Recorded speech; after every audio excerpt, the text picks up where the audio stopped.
آگے چلتے ہیں صاحب، اخبارات میں ایک ہی دن میں 2 خبریں شائع ہوئیں۔ پہلی، وزیراعظم نے کہا کہ جو قومیں معاشی طور پر ترقی نہیں کرتی وہ کامیاب نہیں ہوتی، ہم معاشی میدان میں بھی فتوحات کا دائرہ بڑھائیں گے۔ دوسری خبر میں وزارت اقتصادی امور کے دستاویزات سے یہ بات ظاہر ہوئی کہ حکومت نے رواں مالی سال 2025-2026 کے جولائی سے اکتوبر کے دوران 650 ارب روپے قرضہ لیا، جبکہ گزشتہ مالی سال اسی عرصے میں یہ رقم 480 ارب روپے تھی، یعنی گزشتہ سال سے 170 ارب روپے سے زائد قرضہ لیا گیا۔ دیکھو یار، یہ ہمارے جو وزرائے اعظم ٹائپ یا اس طرح کے ہوتے ہیں، ان کو چاہیے کہ کوئی پڑھا لکھا بندہ ساتھ رکھیں۔ اب یہ زیب دیتا ہے کسی وزیر اعظم کو، 30 کروڑ بندیاں دے ملک دے وزیر اعظم نو، جو قومی معاشی طور پہ ترقی نہیں کرتی وہ کامیاب نہیں ہوتی۔ ستیاناس بنینا انسان کی ساری تاریخ ہے کیا؟ بتاؤ مجھے۔ بنیادی ریزن تھی ٹریڈ روٹس، تجارتی رستے، اچھا نہیں کرتی، ترقی نہیں کرتی۔ سبحان اللہ یار، عجیب بات ہے۔ کل یہ اٹھ کے بندہ کہے گا کہ وہ مجھے تو اس بات کا بڑا افسوس ہے کہ لوگوں کو بھوک لگتی ہے، پھر وہ کہے گا او ہو آکسیجن کے بغیر زندہ رہنا ممکن نہیں ہے۔ تو کیڑے انکشافات ہیں؟ اتنا والی دماغ، ایسا بڑا انکشاف۔ اچھا، دوسری جو بات ہے کہ رواں مالی سال، تو تیسری اخباری خبر، اس کو چھوڑو، آپ نے جو کہا ہے، پاکستان میں بے روزگاری کی شرح 2024-25 کے تازہ لیبر فورس سروے کے مطابق بڑھ کے تقریباً 7% بڑھ گئی۔ 7% اضافہ کہہ رہا ہوں، وہ نہیں گئی، بڑھ گئی ہے، جو 2020-21 میں کم ہو کے 6.3 رہ گئی تھی۔ تب حکومت کس کی تھی؟ اچھا، ستیاناس سے سوا ستیاناس کا سفر تیزی سے جاری ہے، اور اس کے باوجود انہیں یہ سمجھ نہیں آ رہی، اچھا گزشتہ مالی سال سے اسی عرصے میں یہ رقم 480 روپے تھی، یعنی گزشتہ سال سے 170 ارب سے زائد قرضہ لیا گیا۔ اب یہ پرفارم کر رہے ہیں،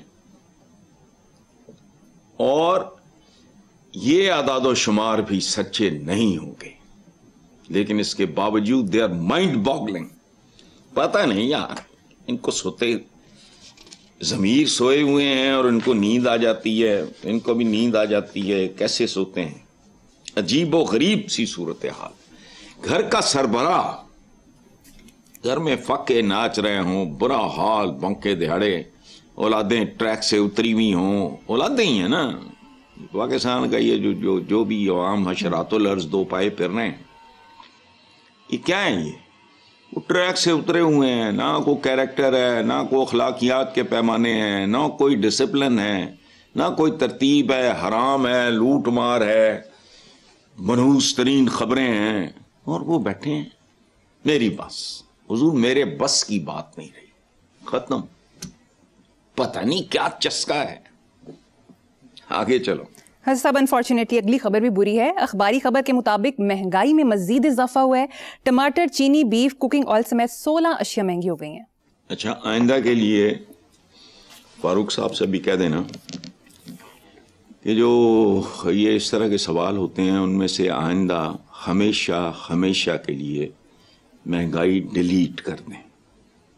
مزید اضافہ، مزید کب تک؟ It is a reality, everybody knows about, کسی کے پاس حل کوئی نہیں ہے۔ مزید مہنگائی کی خبر، کوئی خبر رہ نہیں گئی، آئندہ اس کا ذکر نہ کرنا پلیز، مجھے کوفت ہوتی ہے۔ بنیادی باتوں پہ بات کرو، اور جیسے عوام ہے ویسے ہی امال ہیں، امال سلطنت، جیسے عوام ویسے ہی حکمران۔ بس وہ صورت حال ہے، جانے دو، یہ کوئی خبر نہیں ہے مہنگائی شنگائی۔ جن کے لیے ہے، اگر ان کو پرواہ نہیں ہے تو بھاڑ میں جائیں، بس ختم ہوگی بات۔ ٹھیک ہے صاحب، نوٹڈ. آپ کے انٹرسٹ کی خبر شامل کر لیتے ہیں. چین میں بجلی پیدا کرنے والی دنیا کی سب سے بڑی پتنگ کا تجربہ کیا گیا ہے جس کا حجم 5000 مربع میٹر ہے. اس پتنگ کے ذریعے ونڈ مل ہوا سے توانائی حاصل کی جائے گی، پھر زمین پر موجود جنریٹر کو بھیج کر بجلی پیدا کی جائے گی. پتنگ اس نظام کا مرکزی حصہ ہے. چینی حکام کے مطابق یہ تجربہ ہوا سے بجلی پیدا کرنے کی جانب ایک سنگ میل کی حیثیت رکھتا ہے. ہمیں شاید اسی قسم کے علوم، دینی علوم کے لیے نہیں، اسی قسم کے علوم کے حصول کے لیے چین جا کر علم حاصل کرنے کا کہا گیا تھا. میں سمبولک علامتی بات کر رہا ہوں، لیکن ہم کو تو ترمیموں، جعلی کلیموں، جعلی ذاتوں، جعلی پیروں، عمل بابوں، تعویذوں، گنڈوں، چڑھاووں نے ہمیں تو انہیں سے فرصت نہیں ہے. 2 سال بعد آزاد ہوئے گراں خواب چینی. ان کی پہچان تھی نشہ، افیونی کہتے ہیں تو مطلب یہ کہ ہمیں بیکار جی ایک لاش پھر رہی ہوں یار ہے تو فیمچی ہے. تھا ایک زمانے میں ہمارے یہاں بھی یہ ہوتے تھے اڈے افیون کے. when I was a school going kid. اچھا ہم سے 2 سال بعد آزاد ہوئے، وہ کہاں پہنچ گئے؟ ہم پتنگ بازی پہ پابندیاں لگاتے رہ گئے، وہ پتنگوں سے بجلیاں بنا رہے ہیں. یہ مٹیریل مطلب ان کی 4 ٹانگیں ہیں، 3 آنکھیں ان کو اللہ نے دی ہیں. ہمارے پاس تو دین کامل بھی ہے، مسجدیں بھی آباد ہیں، علماء بھی ماشاءاللہ گنے نہیں جاتے. تو ہم شعر و شاعری میں کمندیں ڈالتے رہ گئے. وہ دور دراز شہروں میں مکان بنا رہے ہیں، لیکن ہمیں پتہ نہیں کیوں ہمارے ایشوز ہی اور ہیں. شرم بھی نہیں آتی جو مفت ملتی ہے، خدا کی قسم. بندہ میرا کوئی لینا دینا نہیں، میں جو لگے پھر رہے ہیں 2 پائے اس ملک کے، ان میں جسٹ ون آف دم. میرا کیا لینا دینا ہے؟ لیکن مجھے شرم آتی ہے گھر میں. میرا قصور کوئی نہیں ہے، it's not my subject. Governance ان کا پرابلم ہے. ملک کدھر پہنچا ہوا ہے، وہ کیا کر رہے ہیں. ہمارے بعد آبادی بھی ان کی ہم سے کئی گنا زیادہ تھی، انہوں نے سنبھال لیا. یہ تھے چلو اچھا ہے، مبارک ہو.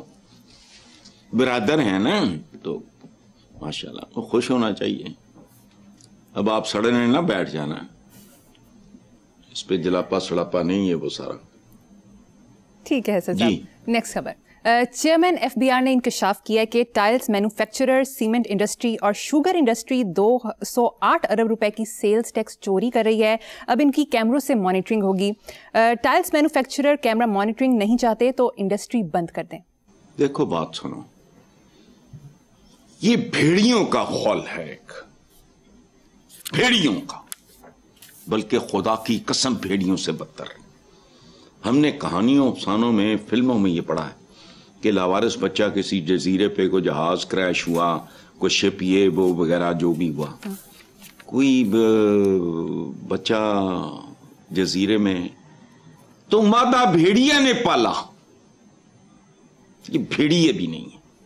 اب یہ جو بات آپ نے کی ہے کہ 208 ارب، یہ صرف ایک چٹکی ہے کرپشن کے، ماؤنٹ ایورسٹ کی ایک چٹکی. اچھا دوسرا دیکھو کس بات کا انتظار ہو، فائرنگ اسکواڈ کہے کے لیے.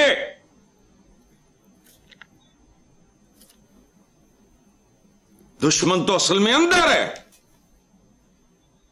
بارڈر سے پرے نہیں، وہ ثانوی ہے. اصل دشمن اس ملک کا اصل دشمن اندر ہے. یہ 5 سٹار 7 سٹار جو ڈکیت ہیں نا، جیلیں بھری پڑی ہیں ماشاءاللہ، غریب غربا مرغی چوراں نال.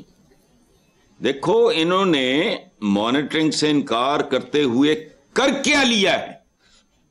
اپنے جرم اور گناہ کا اعتراف کیا. جواب کیا آ رہا ہے؟ مانیٹرنگ نہیں چاہتے تو انڈسٹری بند کر دیں. وہ چک کے بند کرو گاٹیاں نو. بھائی